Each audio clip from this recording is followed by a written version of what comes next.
बिस्मिल्लाहिर्रहमानिर्रहीम। अज़ीज़ तलबा, अस्सलाम वालेकुम।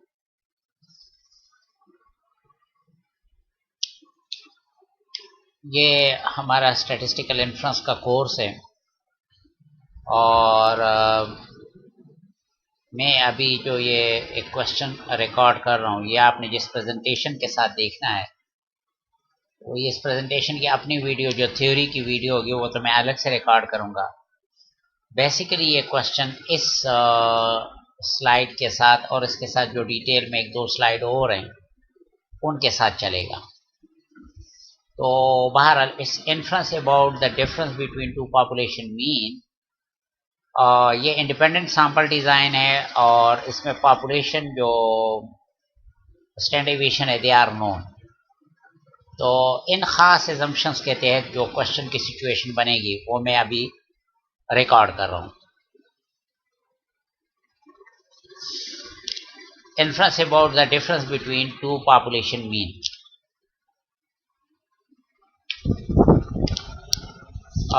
ड्यूरिंग ये एग्जाम्पल पहले देख लें।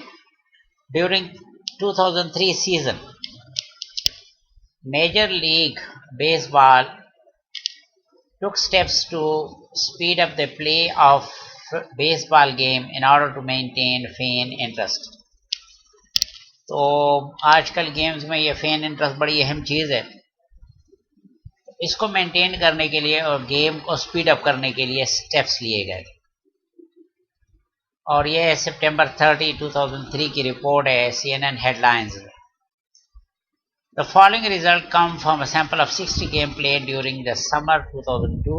यानी ये पिछले साल का रिकॉर्ड है और 60 गेम्स का है। And a sample of 50 games played during summer 2003। The sample mean shows the mean duration of game included in each sample। तो यहाँ 60 गेम्स हैं 2002 का सीजन और 2003 का सीजन में फिर 50 गेम्स हैं। ये मतलब एक तरह से सैंपल साइज है और ये उनका मीन ड्यूरेशन है, अरिथमेटिक मीन है 2 hours 52 minutes and 2 hours 46 minutes। तो थोड़ा बहुत तो वैसे ही देखने से पता चल रहा है कि भाई गेम की ड्यूरेशन 52 मिनट से 2 hours 52 मिनट से 2 hours 46 मिनट तक कुछ कम तो हो गई है। अहम बात यह है कि क्या स्टैटिस्टिक इसको सपोर्ट करता है कि ये वाकई कम हो गई है, क्योंकि बजाय तो जस्ट 6 मिनट्स हैं। तो ये 6 मिनट कितने अहम हैं भी कि नहीं, ये हम स्टैटिस्टिक्स की मदद से देखेंगे। A research hypothesis was that the steps taken during 2003 season would reduce population mean duration of baseball game। यानी ये रिसर्च हाइपोथेसिस था कि जो भी स्टेप्स लिए गए हैं इससे बेसबॉल गेम के ड्यूरेशन कम हो जाएगी। तो इसके लिए आपने नल अल्टरनेट हाइपोथेसिस बताना है, ठीक है। What is the point estimate of reduction in mean duration. तो ये जो मीन ड्यूरेशन में रिडक्शन इन मीन ड्यूरेशन है इसका पॉइंट एस्टिमेट बताना है। Historical data indicate that population standard deviation of 12 minutes is a reasonable assumption for both year। तो ये पॉपुलेशन स्टैंडर्ड डेविएशन है जो दोनों सालों के लिए एक ही है और हमें नोन है। Conduct hypothesis test and report p value. तो आपने हाइपोथेसिस टेस्ट करना है और पी वैल्यू रिपोर्ट करनी है। 8.05 level of significance, what is your conclusion. तो 5% लेवल ऑफ सिग्निफिकेंस पे ये वो अल्फा की वैल्यू है। आपका क्या कंक्लूजन है। तो ये एक यहाँ पर टेस्टिंग का काम है, यहाँ पॉइंट एस्टिमेशन का काम है और यहाँ टेस्टिंग का काम है। और ये जो जगह है यहाँ कॉन्फिडेंस इंटरवल मालूम करना है। पार्ट डी में provide 95% confidence interval estimate of reduction in mean duration of game during 2003 season. तो ये जो भी रिडक्शन आई है इसके लिए 95% कॉन्फिडेंस इंटरवल, 95% यकीनी कॉन्फिडेंस इंटरवल बनाना है। ये तो पार्ट डी हो गया। पार्ट ए है what was the percentage duration reduction in average time of baseball game during 2003 season. तो परसेंटेज रिडक्शन कितनी आई है, इसकी परसेंटेज मालूम करनी है। Should the management be pleased with the result of statistical analysis and discuss, इस पर डिस्कशन करनी है। Should the length of baseball game continue to be an issue in future years? Explain. तो ये इन पर थोड़ी बहुत डिस्कशन करनी है। ये डिस्कशन है जो ज़रूरी नहीं है कि आप मेरी बात से यहाँ पर मुत्तफिक भी हों, ठीक है, ये मुख्तलिफ हो सकती है आपकी। मैंने अपने तौर पे जो थोड़ा बहुत समझ आई वो डिस्कशन इधर करना है। तो अब मैं सलूशन की तरफ आता हूँ, और यहाँ मैंने अगेन पिछले प्रेजेंटेशन की तरह कोशिश की है कि आपके लिए स्टेप वाइज चलूँ। ये मैंने ये सब की दफ़ा ये बनाया, टेबल बना लिया, पार्ट ए बी सी इधर लिख लिया है, और जो उसके मुताबिक ज़रूरी डिस्कशन है वो मैंने इधर कर दिया। अलबत्ता अब की दफ़ा मैंने बहुत ज़्यादा डिटेल इंक्लूड नहीं की। पिछले प्रेजेंटेशन में जो चैप्टर 9 के प्रेजेंटेशन थे उसमें आपको बात समझानी ज़्यादा ज़रूरत थी, तो मैं ज़्यादा डिटेल इंक्लूड कर रहा था। अब की दफ़ा मैंने इतनी डिटेल इंक्लूड नहीं की, मेजर बात पे ज़्यादा तवज्जो दी है। हमारे पास नल हाइपोथेसिस ये बनेगा μ1 is less than or equal to μ2, और अल्टरनेट हाइपोथेसिस बनेगा μ1 इज ग्रेटर देन। वजह इसकी ये है, पहली बात तो ये कि μ1 शो कर रहा है, या मैंने थोड़े आपके हेल्प भी की है। ये देखें, 1 सीजन जो है सीजन 2002 को 1 से हम शो कर रहे हो, सीजन 2003 को हम 2 से शो कर रहे हैं। तो μ1 जो है सीजन 2002 के तमाम गेम्स का एवरेज ड्यूरेशन है, तमाम का, इन 60 का नहीं है, तमाम का है, क्योंकि ये तो सैंपल है। और μ2 जो है पॉपुलेशन मीन है 2003 में खेले गए तमाम गेम्स का। जाहिर है यहाँ पर तो सैंपल रिपोर्टेड है, लेकिन हम ये यहाँ पर पॉपुलेशन की बात कर रहे हैं, पॉपुलेशन पैरामीटर नहीं है। इस हाइपोथेसिस का मतलब ये है कि μ1 is less than or equal to μ2 का मतलब ये हुआ कि भाई बस ठीक है, μ2 भी, इसका असल लेस देन का चांस बहुत कम है। असल इसका मतलब ये है कि μ1 इज इक्वल टू μ2, मतलब भाई ये जो फर्क आया है ये थोड़ा बहुत ये बाई चांस है, इसका असल मतलब ये है, ये जो थोड़ा बहुत फर्क आया है ये बाई चांस है, वैसे μ1 इक्वल टू μ2 है, इतना फर्क नहीं है ये। और अल्टरनेट हाइपोथेसिस ये है कि नहीं, μ1 इज ग्रेटर देन μ2, ये टाइम ड्यूरेशन इस टाइम ड्यूरेशन से बहुत ज्यादा है, ये सिग्निफिकेंटली ज्यादा है। और इसका असल मतलब ये है कि मैनेजमेंट ने जो स्टेप लिए हैं वो वाकई गेम के ड्यूरेशन कम करने में कामयाब हो गए। तो ये तो दो हाइपोथेसिस हैं जो हमें बाद में चेक करने हैं। पार्ट बी है what is the point estimated reduction in mean duration of game. Point estimate कितना है, तो इसके लिए आप देखें कि x1 बार हमारे पास है 2 और 52 मिनट्स, जो जाहिर है 2 मल्टीप्लाई बाय 60 प्लस 52 172 मिनट्स बन रहा है। और ये दूसरा जो है 2 मल्टीप्लाई बाय 60 प्लस 46 यानी 166 मिनट्स बन रहा है। तो x1 बार है 2002 में सैंपल मीन, और x2 बार है 2003 में सैंपल मीन। इनको मैंने मिनट्स में इसलिए कन्वर्ट किया है कि बाद में उन्होंने भी सारा डेटा खुद मिनट्स में बताना शुरू कर दिया है, और वैसे भी दो यूनिट्स के साथ डील करना मुश्किल हो जाता है। आसान बात यह है कि आप डेटा को एक यूनिट में कन्वर्ट कर दें, ठीक है। तो मिनट ज़रा आसान थे, बस मैंने उसी में कन्वर्ट कर दिया। अगर मैं आवर्स में कन्वर्ट करता तो ये पॉइंट्स में चले जाते, स्टूडेंट वैसे ही पॉइंट से वैसे ही तंग होने लगते हैं। हालांकि कोई ख़ास मसला नहीं है, लेकिन स्टूडेंट्स को मैंने देखा है कि नंबर्स इंटीजर के फॉर्म में उनके लिए आसान होते हैं, पॉइंट्स में चले जाए, हालांकि पॉइंट में जाने को कौन सी ऐसी बड़ी बात है, लेकिन बस स्टूडेंट परेशान हो लेते हैं। इनका पॉइंट एस्टिमेट जो है μ1 माइनस μ2 का जो रिडक्शन आई है, मीन ड्यूरेशन में जो रिडक्शन आई है, ये पॉपुलेशन पैरामीटर है, इसका एस्टिमेट ये बराबर है x1 बार माइनस x2 बार। ये x1 बार x2 बार, x1 बार माइनस x2 बार, ये इस पॉपुलेशन पैरामीटर का एस्टिमेट है। तो बहरहाल ये वैल्यू मेरे पास बराबर आ रही है 172 माइनस 166 इक्वल टू 6 मिनट्स। तो पता चल रहा है कि 2002 में ड्यूरेशन, 2002 की ड्यूरेशन ऑन एवरेज 2003 के ड्यूरेशन से 6 मिनट्स ज़्यादा है ऑन एवरेज। 6 मिनट्स ये इससे ज़्यादा है।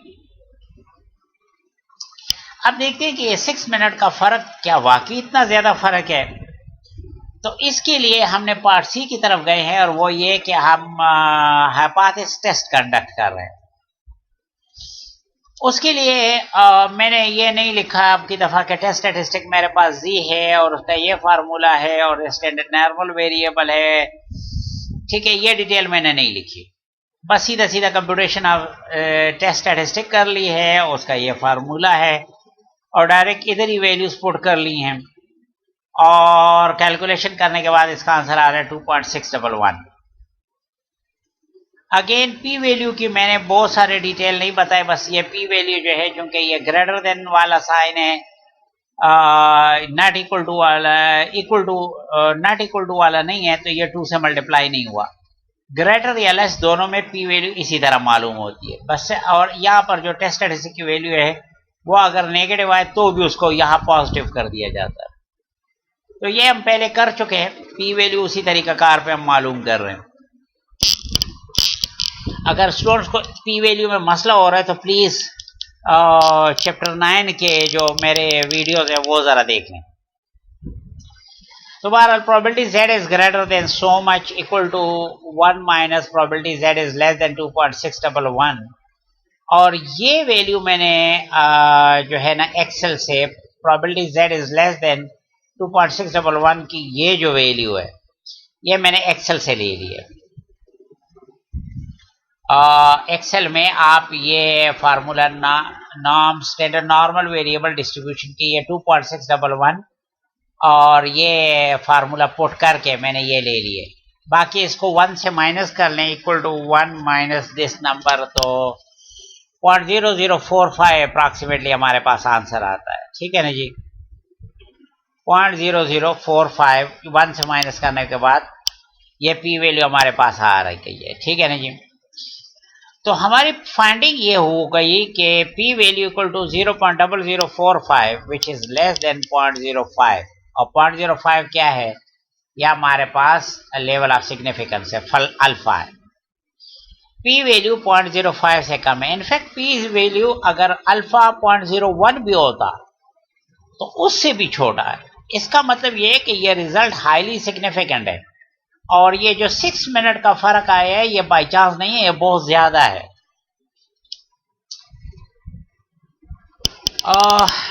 माय डियर स्टूडेंट, आपने इससे पहले जो क्वेश्चंस किए हैं उसमें बाद जगहों पर आपके पास काफी बड़ा फर्क आया है और स्टैटिस्टिक उसको सिग्निफिकेंट नहीं कह रहा, और यहाँ पर बज़ाहिर सिर्फ 6 मिनट्स का फर्क आ गया और स्टैटिस्टिक उसको सिग्निफिकेंट कह रहा है, बल्कि पी वैल्यू बहुत छोटी है। इसका मतलब है ये हाईली सिग्निफिकेंट है, बहुत फर्क आया है। असल में स्टैटिस्टिक सिर्फ इस डिफरेंस को नहीं देखता, साथ ही साथ इधर स्टैंडर्ड डेविएशन और कई एक और चीजों को देख रहा होता। तो इन सब डिटेल पर असल में इस डेटा का स्टैंडर्ड डेविएशन इस तरह है कि ये फर्क उस पॉइंट ऑफ व्यू से फिर ये फर्क बहुत ही ज्यादा बन गया। तो हमारे चूंकि पी वैल्यू बहुत कम है तो लिहाजा हम नल हाइपोथेसिस को रिजेक्ट करेंगे और अल्टरनेट को एक्सेप्ट करेंगे, और यही हमने कंक्लूजन में लिखा है। Since p value is less than the level of significance, जिस तरह यहाँ लिखा गया है, so we reject the null hypothesis. इस हाइपोथेसिस को हमने रिजेक्ट कर दिया, इसको एक्सेप्ट कर दिया। We therefore conclude that steps taken by management had actually reduce the mean maze duration. Maze duration बहुत कम हो गया।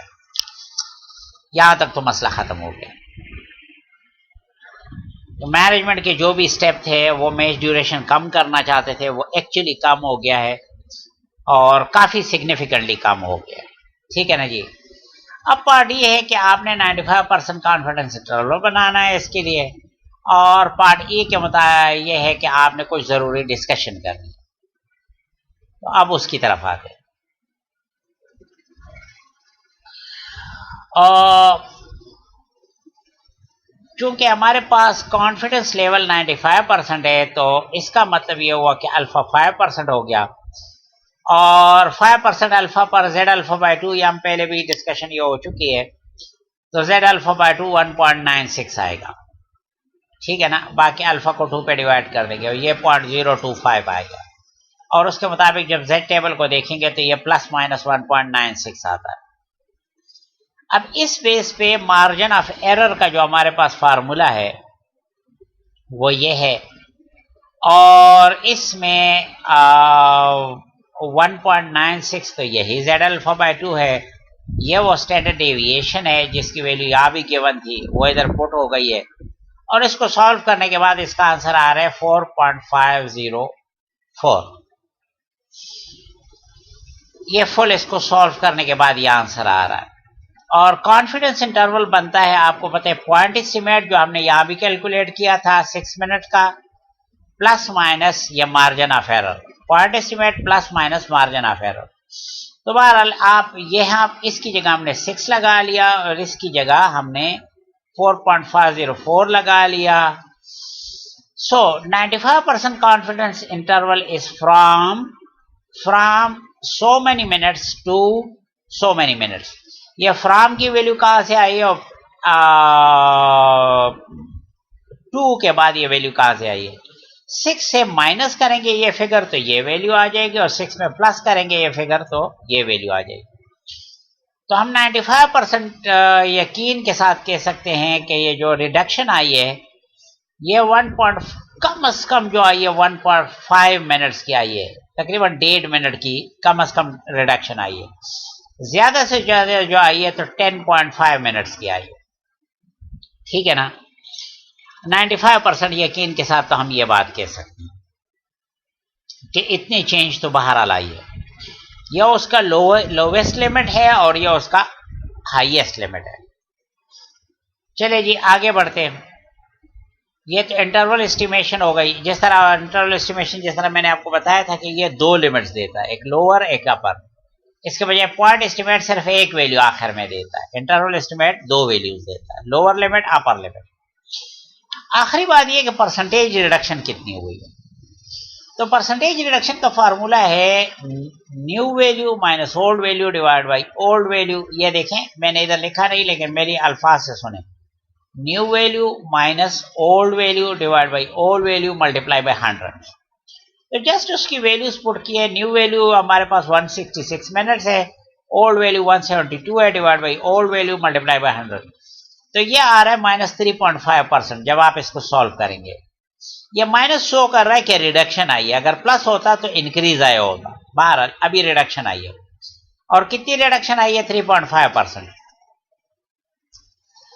अब इसके बाद ये जो डिस्कशन है ये वो है जो मेरी और आपकी शायद मुख्तलिफ भी हो सकती है। Management should be please to the extent that the step taken actually reduce the mean gain duration by 3.5%। इस हद तक तो बहरहाल खुश हो सकते हैं कि उन्होंने जो कोशिश की है तो उससे गेम तेज हो गई है और मीन गेम ड्यूरेशन 3.5% पे कम हो गई है।